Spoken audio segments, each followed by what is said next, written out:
What's going on, guys? Welcome back to our Skylanders Giants only Nuzlocke run. So this is part 3 of my adventure. If you missed the last 2, you don't remember, whatever, you didn't miss too much, but Eyebrow did die in the arena fight against Brock. So then I decided to go and grind some heroic challenges, just a couple, not too many, because I realized you can kind of grind XP here too, which is kind of not what I'm trying to do, because I don't want to, just do a bunch of heroic challenges and make them all level 20 and then play the rest of the Nuzlocke like that, because that kind of defeats the whole point of me having them all at level 1 to start. But played a couple just to get I think this one gives elemental power, so obviously a very nice stat to have in Nuzlocke, because you are always in elemental zones if you have a full team. And even if you aren't, you are mostly in elemental zones that match your element, so elemental power is a really nice stat to have a nice little bump too. So I went ahead and beat this with Bouncer and get up to elemental power 30, a slight buff. And then I decided I also wanted to do this with Tree Rex. And also picked up a little winged sapphire before we started too. The more winged sapphires, the better, because upgrades are expensive and money is kind of hard to come by, more than I remember it being. So it was, it's tough to get upgrades. And we pick up another little extra elemental buff for gnarly Tree Rex over here. So Chapter 4 is Cutthroat Carnival. It's not one of my favorite levels. It is very Skystones heavy. I like Skystones, but I also like playing, the combat of the actual normal game. So anyways, we start off and we get a little chest for Bouncer here. More money the better. And we get up to a nice, comfortable 328, which is still not a lot of money at all, which is the problem. So our first combat encounter is pretty easy. We got these little spinny axe guys who have a surprisingly low amount of health. They go down pretty easy. So those guys aren't too bad. And we get a level up here. Bouncer's at level 4, thanks to those heroic challenges. Just the missiles are surprisingly good. Let me get these. Oh God, I hate the fire archer guys. Are just a pain in the ass. But these guys weren't too bad because there were only 2 of them and they were pretty much unguarded. So get an extra chest here. What are we gonna pick up? We're getting up to probably 500, 600, about 600. Then I almost lose in a Skylanders match. But I beat it. And we have our first challenging combat encounter here when Tree Rex gets jumped by this Goliath guy. And I totally fucked that up and get hit and lose over half my health bar. So I have to play this fight really carefully. These big boys with the shields have a shitload of health. And the fire archer guys are in range, so they're just peppering the whole arena with those little arrows. So Tree Rex goes down to 155, which is dangerously close, but we managed to pull through, and the Chompies obviously go down pretty easy, even if they're little with their little helmets. And then we go chase down the archers, who aren't much of a threat now that their bodyguard is gone, their bullet shield, if you will.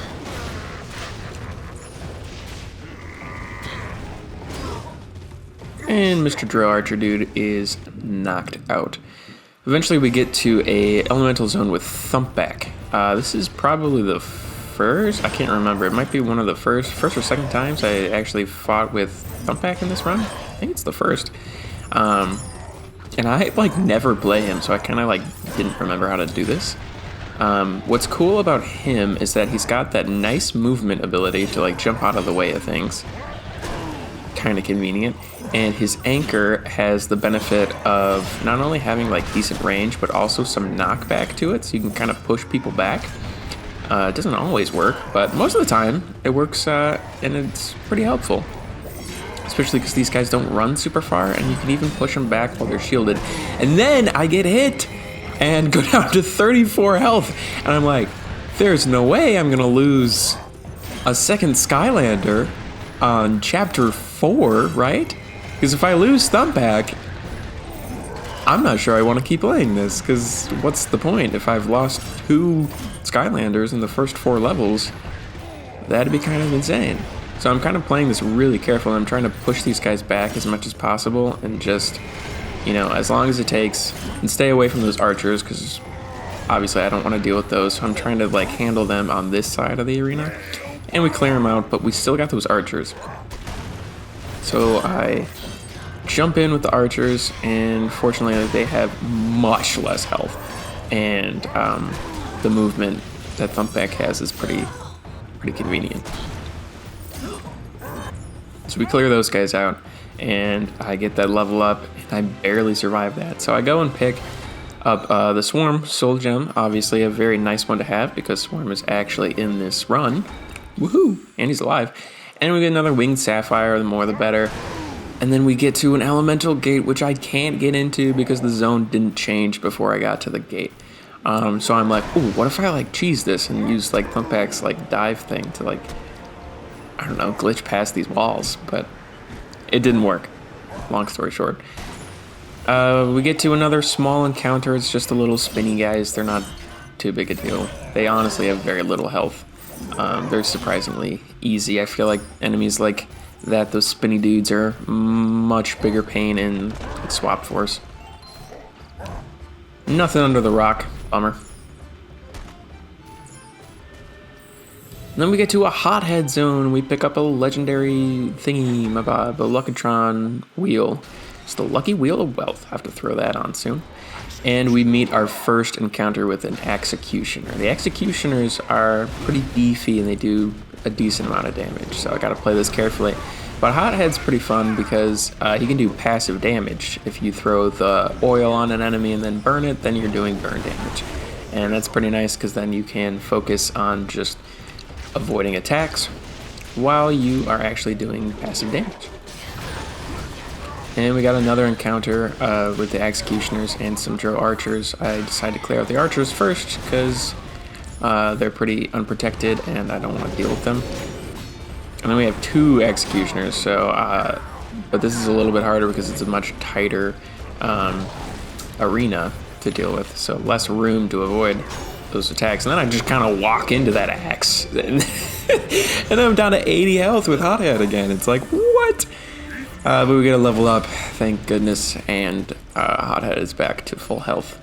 Only at level 2, because this is like the first time I've used him or something. Besides like an elemental zone, I think, earlier, but that doesn't really count. And then this guy, the little axe dudes fall into this crevice over here. I burn one of them, and then I'm like, wait, what if I could like box him in? And then I realized the boxes actually do 1,000 damage, which I did not realize. So, good for future reference. Then we got one of these guys. These are my least favorite enemies in the run so far, are these Drow Goliath things, the Brock enemies. They are a pain because they just have so much health. They just take a long time. I'm already down like around half health from this fight alone. So I'm just kind of peppering him with fire and oil. And eventually he goes down, and Hothead gets another level up, and he's back to level 3, so he's kind of more on par with the rest of the team now. I talked to Auric, especially after my last little fumble with Auric, where it costed me a Skylander because I didn't buy an upgrade. So I'm looking through, and he's got a couple like hats, like the Fez is like okay, like the +5 elemental power. And I consider buying the fairy dust to upgrade, but like, why would I do that if I don't have enough money? I've got only 300. I guarantee you that's not enough to get any upgrades. So we get to our final arena area, and it is a life zone. So Gnarly Tree Rex is coming in, and he's only at 155 health, which is pretty nerve-wracking. I'm able to pick up a health pickup and level up, which is huge because he goes back to full health. And then I just pick this guy off. I saved that taffy apple thing for once I'm a little bit lower. And almost, there we go. And then he's done. And then Dreadbeard decides to send out even more enemies, so I have to deal with those as well. And that's when I go for the apple pickup.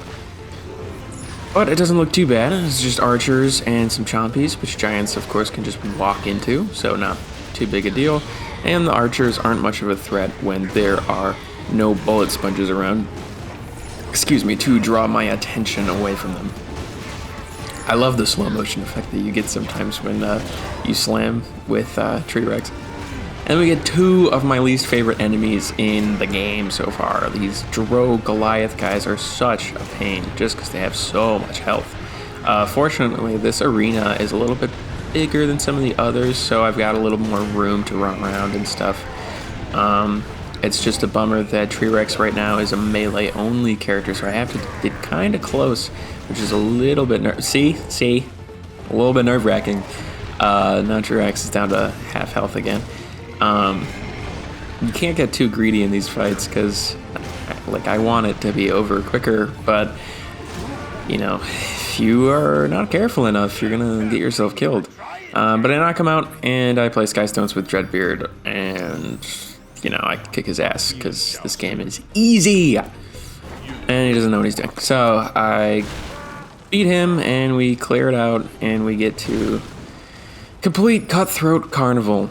That concludes the next chapter of the Giants Only Nuzlocke. We fortunately made it through without losing anyone, and even though we had some close calls though, so I'm really gonna have to lock in here.